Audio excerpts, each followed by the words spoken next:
Do you ever have stories that stick with you, that stories that you can't forget? There was a story that I read many years ago that stuck with me.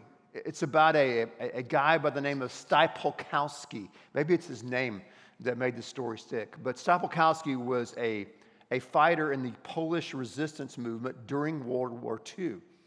And he was actually, working against the Nazis, working to subvert them.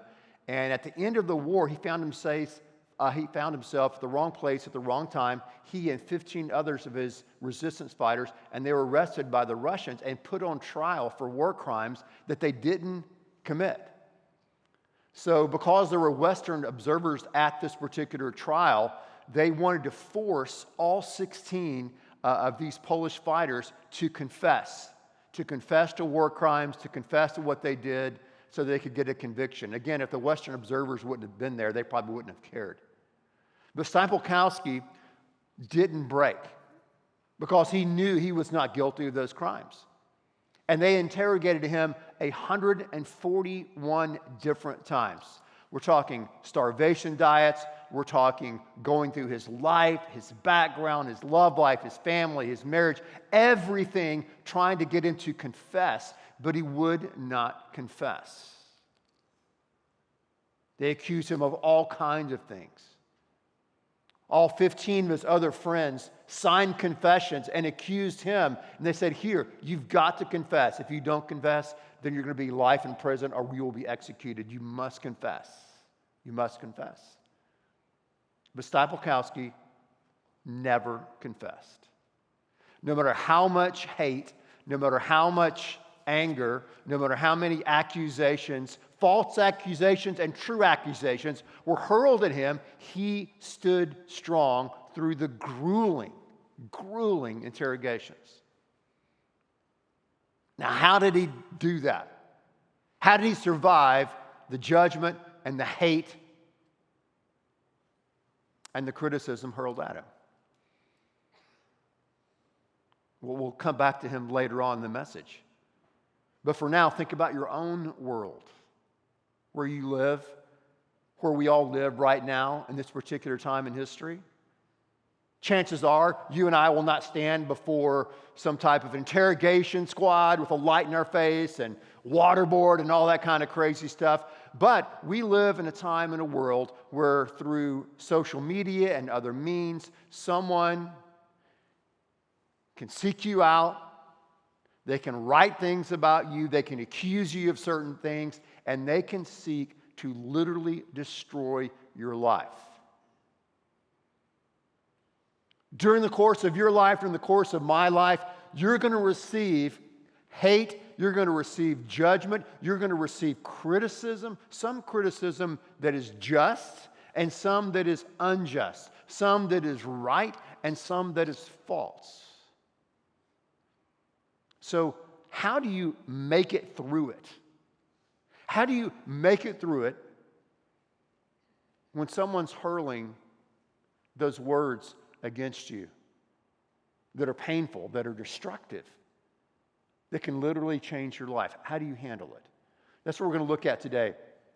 And we're going to talk about our good friend Paul. Paul is the guy, easily one of the most 5 influential leaders in the history of the world. There's no doubt about it. Paul wrote about 13 books in the New Testament, and Paul is writing here to a group of people called the Corinthians.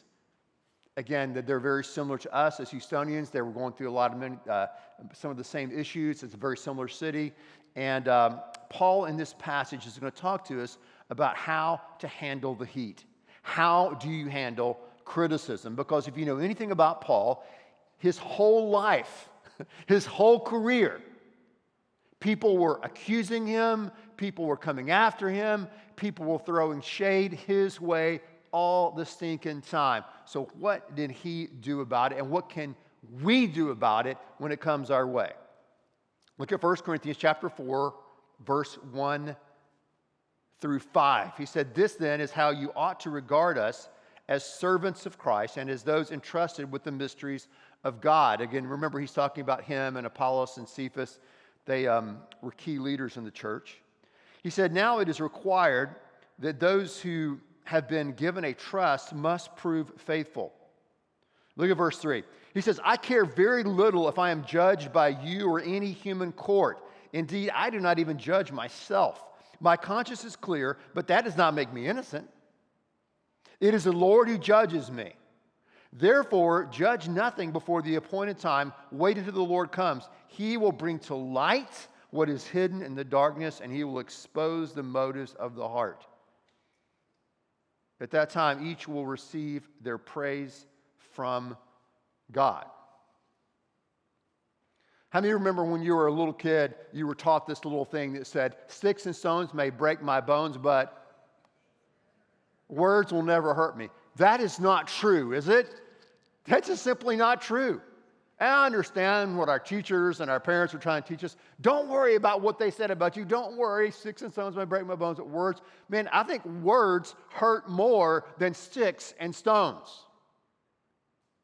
I've been beaten up physically many times, but words spoken against me and lodged in my heart and my mind have been much more painful to deal with.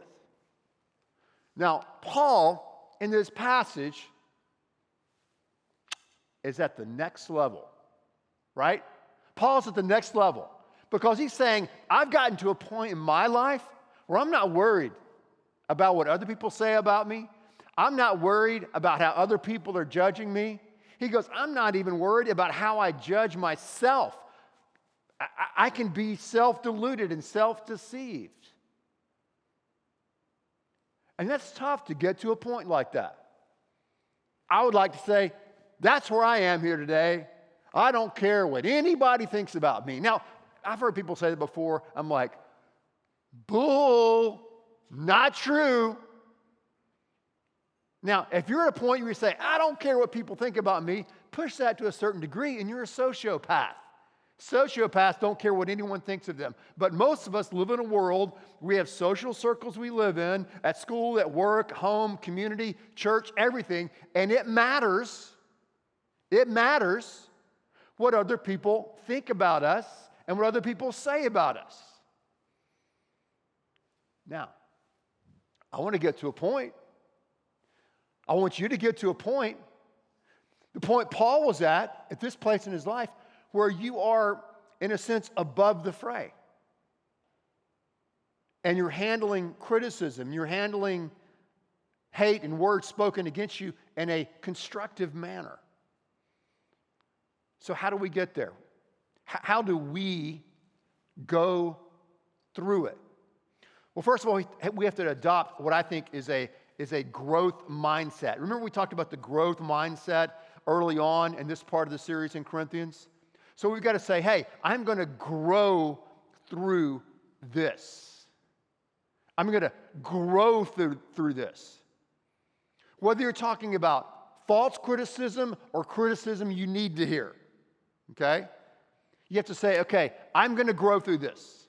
Remember, that's the ingredient for a successful life, is to have the growth mindset. God, I want to grow.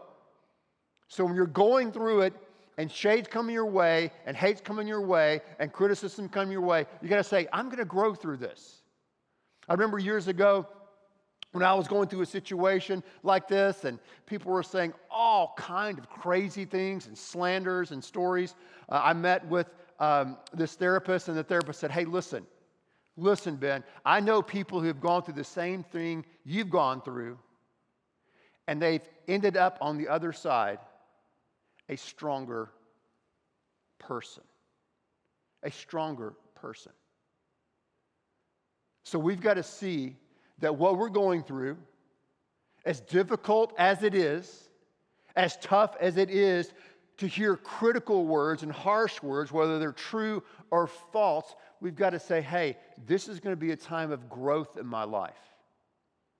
This is going to make me a stronger man. This is going to make me a stronger woman. This is going to make me a stronger young person, as difficult as it is. And a quote that I kept near and dear to me was by Nietzsche, which said, that which doesn't kill us outright only makes us stronger. I know what you're thinking, that's Kelly Clarkson. No, I think she may have stole it from Nietzsche. call me crazy. Okay? So I put that at the top of my journal. This is going to make me stronger. This is going to make me stronger. Another quote, if you don't like Nietzsche, would be Romans 8:28, right? God causes all things to work together for good for those who love him and are called according to his purpose. So life is working for me. I've got to have the attitude, the growth mindset that life is working for me. In the midst of this storm, in the midst of this interrogation, in the midst of these words that are hurled at me, I've got to say, okay, I want to grow through this time in my life. I want to be at a time of growth.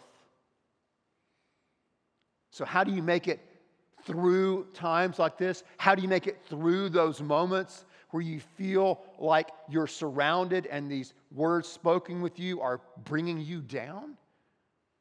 Say, God, I'm going to grow through this. I'm going to grow through this. This is going to make me stronger. All things are going to work together ultimately for my good in this situation. So you grow through it.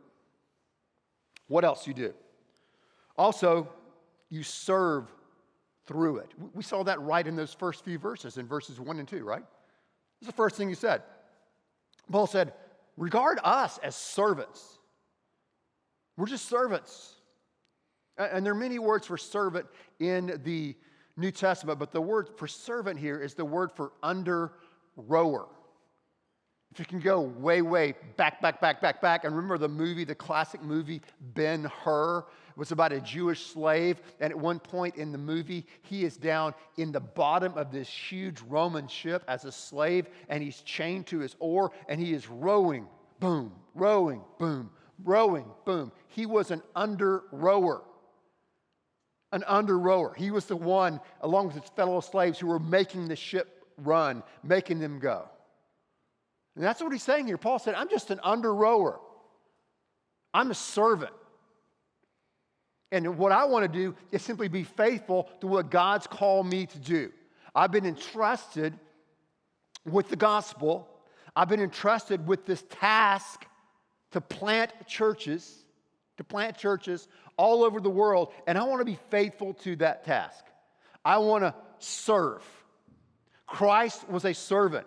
God comes to earth, and he takes on the role of a servant. He puts the towel on his shoulder and gets down on his knees and washes the feet of his disciples. I am going to be a servant. I'm going to see my life in the midst of this storm as people are hurling words and hate and criticism. I'm going to see my life as a life of serving. So I'm going to put my head down and go to work.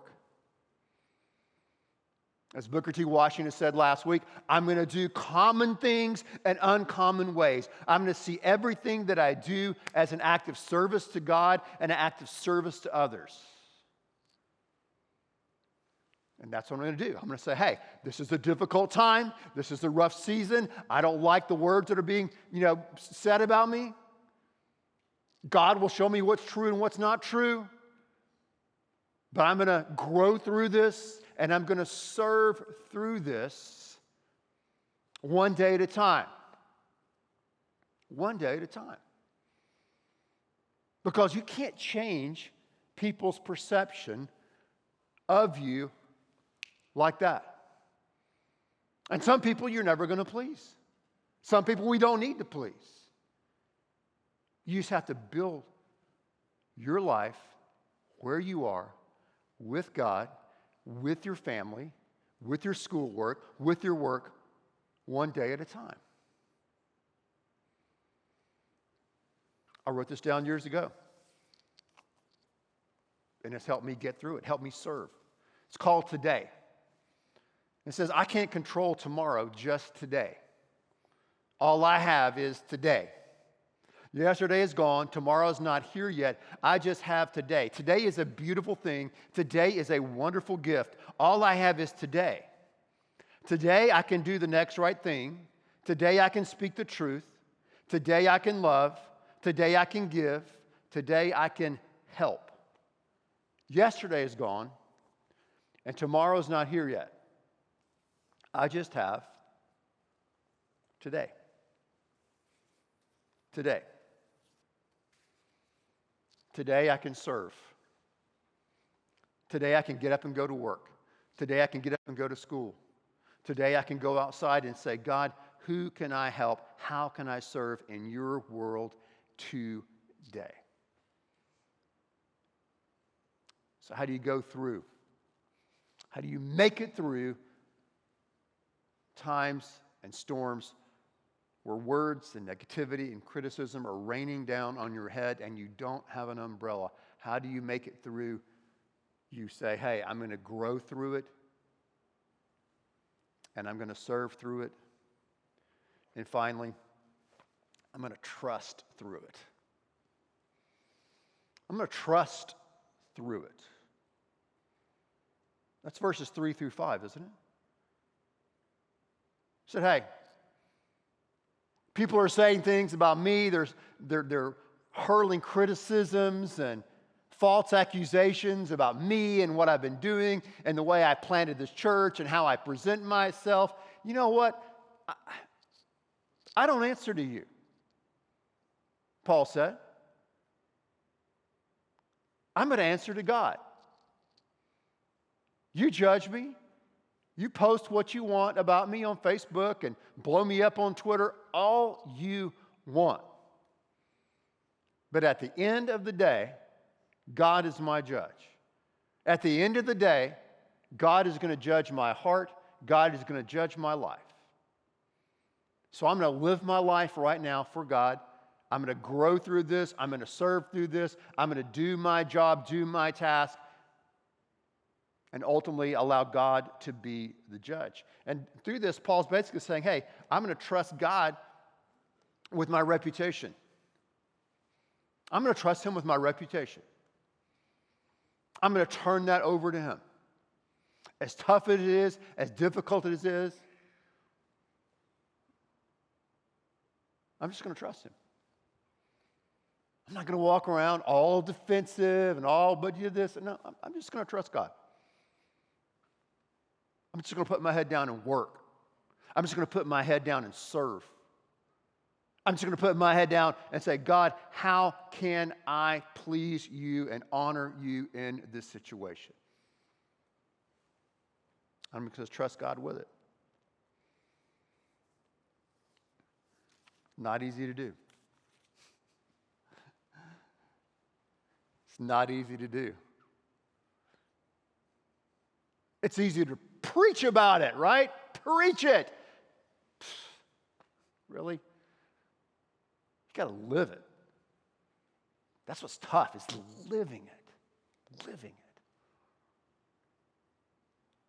And that's why I'm so thankful that we have God's word. I'm so thankful that we have men and women who have gone before us and they wrote it down to help us out as we seek to make it through our times, our storms, those moments in life where fear and anxiety wells up in us because of the criticism or the judgmentalism that's out there. Paul says you just have to turn that over to him. You just have to trust him that he's who I'm playing for. He's who I'm working for. He is who I'm living for.